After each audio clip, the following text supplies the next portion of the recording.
खेसारी लाल यादव के सामने पवन सिंह हुए बिल्कुल फ्लॉप। जी हाँ, अरोड़ा सही सुन रहल बानी। खेसारी लाल यादव के सामने पवन सिंह बुरी तरह से फ्लॉप होत नजर आ रहल बारन।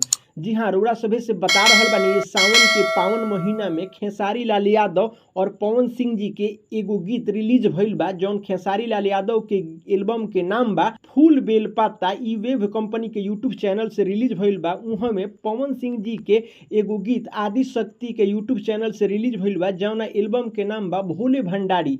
जी हाँ, आज पवन सिंह जी के गीत रिलीज भइला के तीसरा दिन है, लेकिन पवन सिंह जी के गीत लगभग 2 मिलियन भी क्रॉस नइखे कर पइले। उहाँ में खेसारी लाल यादव के गीत जौन वेव कंपनी के यूट्यूब चैनल से रिलीज भइल बा, उ आज यूट्यूब के 4 नंबर सेक्शन में ट्रेंड करत नजर आ रहल बा। साथ ही साथ उ गीत के व्यू 6 मिलियन भी क्रॉस कर चुकल बा। जी हाँ, इससे साबित हो रहल बा कि पवन सिंह खेसारी लाल यादव के आगे फ्लॉप होत नजर आ रहल बारन। इन खबर न्यूज रोड़ा सभी के कैसन लागल कमेंट बॉक्स में आप राय रखी। साथे साथे भोजपुरी स्पीड न्यूज के यूट्यूब चैनल के सब्सक्राइब करी और ढेर सारा शेयर कर दी। धन्यवाद।